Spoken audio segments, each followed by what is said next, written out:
House of the Dragon just made my butt pucker like I'm holding in a massive stinker. Before we get into the nitty gritty of this video, please feel free to like and subscribe if you want to see more.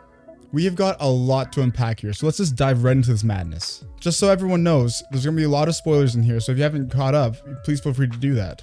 Or not, I'm not your dad, so. Swappin' thoughts. Alright, we're going to start with the best part of episode 2.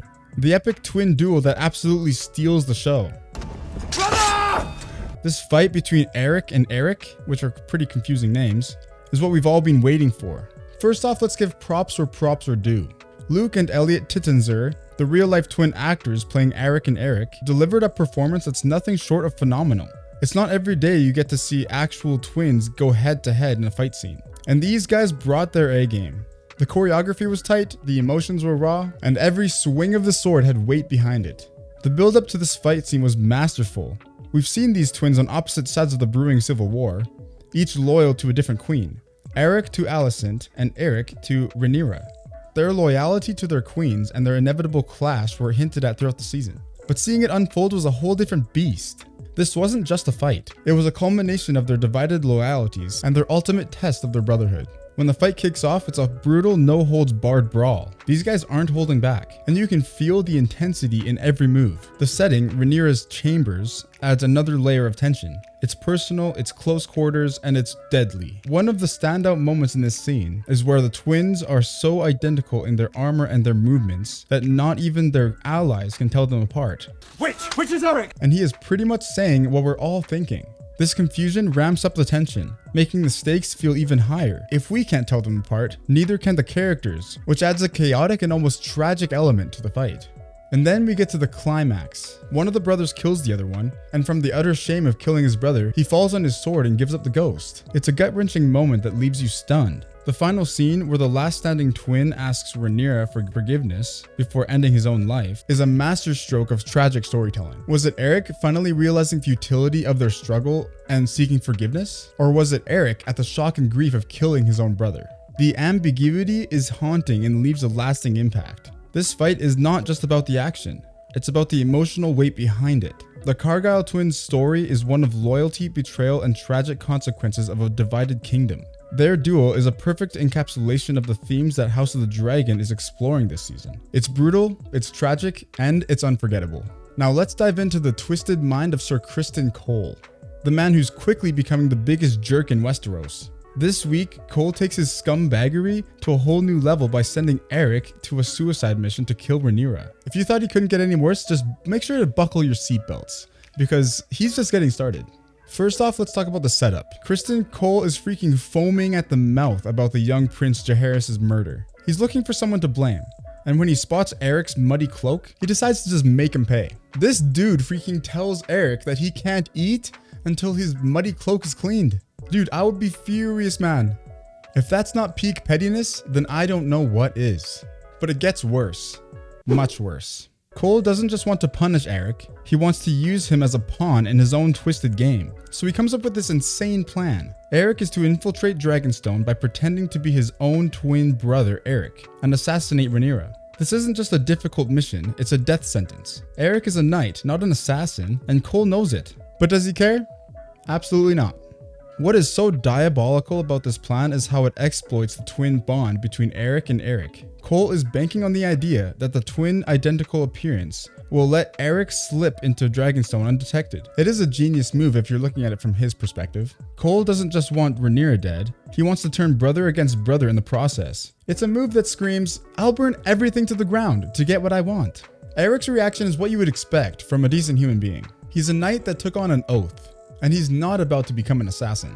But Cole does not give him any choice. He sends Eric on this mission without even consulting Aegon or the Hand of the King. It's a solo decision made out of spite and rage, and it shows just how far Cole is willing to go to assert his own power.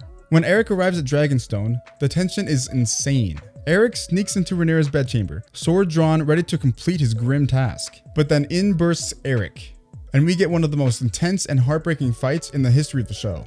The suicide mission turns into a brotherly showdown, with both men fighting to the death. It is a tragic twist that underscores just how ruthless and manipulative Cole is. He set this entire chain of events in motion, knowing it would likely lead to the death of at least one of the twins. And he did it all to maintain his grip on power and take out Rhaenyra. Cole's actions this episode solidify his place as one of the most despised characters in House of the Dragon. His willingness to sacrifice Eric, his disregard for lives of others, and his relentless pursuit of his own twisted form of justice makes him a character we love to hate. He's a symbol of the corrupting influence of power and how far people are willing to go to hold on to it.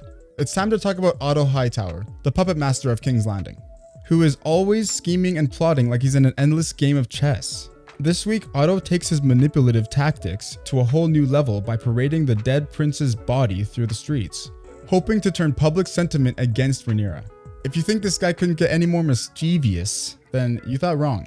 First off, Otto's plan is pretty simple on the surface. He wants to drum up sympathy for the prince and anger against Rhaenyra by showing the small folk just how brutal her side can be. It's a classic move, using grief as a weapon to rally people against your own cause. But of course, in true Hightower fashion, things are never that straightforward. The procession through King's Landing is so grim. It's a calculated display meant to stir up emotions. Otto knows that the sight of the prince's lifeless body will hit the small folk pretty hard. He's banking on their collective grief turning into rage against Rhaenyra, painting her as the villain in this bloody saga. It's a risky move, but Otto's never been one to shy away from a gamble. However, this plan almost backfires spectacularly. Aegon, in a move that screams, "I don't care about your plans, old man," decides to hang a bunch of innocent rat catchers, blaming them for the assassinations. This is an example of classic Aegon, rash, unpredictable, and utterly reckless. He's trying to assert his power and make a statement about how much of a man he is. But all he really does is add fuel to the fire. The innocent rat catchers hanging from the Red Keep sends a message of chaos and brutality that undermines Otto's carefully constructed narrative. Otto is freaking furious and he rips him a new one. Here he is trying to play 4D chess, and Aegon's over here flipping the board. Otto chastises the young king, but it's clear that Aegon's not interested in playing Otto's rules. You are my father's hand, not mine. This moment is a pivotal shift in their power dynamic. Otto is losing his grip on Aegon, and it's quite obvious that his influence on Aegon is non-existent at this point. The public display of grief combined with Aegon's rash actions creates a volatile situation. The small folk are now caught between the sorrow of the prince and their horror at the hanging rat catchers. Otto's plan to turn the small folk against Rhaenyra is teetering on the brink of collapse. Instead of uniting them against the common enemy, he's inadvertently sowing more chaos. Aegon was absolutely wrong to kill all those rat catchers. I actually really admire how strategic Otto Hightower is, and Aegon is just messing everything up for him. Now that Aegon stripped away his power, things are not going to go well for the crown. And then there's Larys Strong, the clubfoot, lurking in the background, ready to seize any opportunity to increase his power. With Otto's influence diminishing, Larys is poised to step into the void. This shift in the power dynamics is the ticking time bomb, and we're all just waiting for it to explode. Otto's dangerous game is a stark reminder of the precarious nature of power in King's Landing. His attempt to manipulate public sentiment through a display of grief showcases his cunning, but also his increasing desperation. He's a man that's starting to see his plans unravel, and it's really fascinating to watch actually. The public display of grief isn't just about mourning a dead prince. It's about the larger struggle for control over the narrative and the hearts of the people. Otto's gamble shows the length to which he'll go to maintain power, but it also exposes his fragility and his position. He is walking a tightrope. One little misstep could cause him plummeting. Now let's just dive into the simmering cauldron of drama that is Rhaenyra and Daemon's relationship. This episode gives us a tense confrontation between the two, a scene that highlights the volatile nature of their union and sets the stage for future conflicts. The confrontation kicks off with a heated argument about the murder of Prince Jaehaerys. Rhaenyra is absolutely fuming, and rightfully so. The assassination has thrown the realm into chaos, and she suspects Daemon's involvement. Daemon, being the charming rogue he is, denies everything. But come on, this is Daemon Targaryen we're talking about here. Can we ever really trust this guy? His track record isn't exactly squeaky clean. Rhaenyra's anger is palpable. She's not just angry about the death itself, but the potential fallout. The murder has given Otto Hightower and the Greens more ammunition against her. It's a strategic nightmare, and she is furious that Daemon might have acted without consulting her. However, this argument goes beyond their personal relationship. It's about the larger political game they're playing. Rhaenyra feels blindsided, and in a world where trust is a rare commodity, this is a big deal. Daemon, on the other hand, plays it a little too cool, except for that moment where he kind of like had a spasm and he looked like he was about to strangle her. Well, have you used me as a tool with which to grasp at your stolen inheritance. His nonchalance in the face of Rhaenyra's fury is infuriating. He claims he had nothing to do with Blood and Cheese's gruesome deed, insisting that he wouldn't stoop so low. But Daemon is a master manipulator and a seasoned liar. His calm demeanor could be genuine, or it could be another layer of his deceit. Rhaenyra's frustration boils over as she accuses Daemon of being reckless and endangering their cause. He dismisses her concerns, arguing that bold actions are necessary in times of war. This is a big clash of philosophies. Rhaenyra's cautious pragmatism versus Daemon's impulsive aggression highlights the fundamental differences in their approach to leadership and strategy. Their confrontation also lays down the cracks in their personal relationship. Despite their marriage and shared goals, there's a lack of mutual understanding and trust.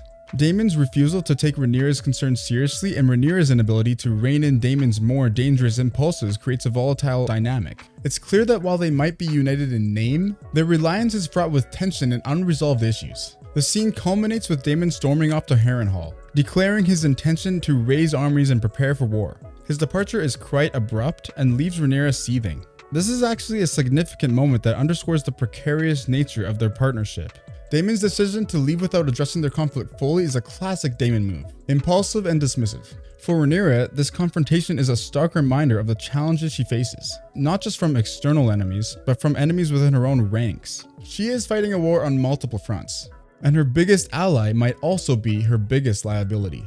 We're also introduced to new characters like Alyn Hall and the blacksmith Hugh Hammer. These guys are gonna be important, but for now it's just a tease. Alyn's got a mysterious vibe, and Hugh is dealing with a sick daughter. Keep an eye on these guys, they're about to stir the pot in a big way. All in all, this episode continues to build up the bloody, inevitable showdown. House of the Dragon is really balancing out the intense action with political drama quite nicely. The characters might not be as lovable as Game of Thrones, but the story is gripping and the drama is top-notch.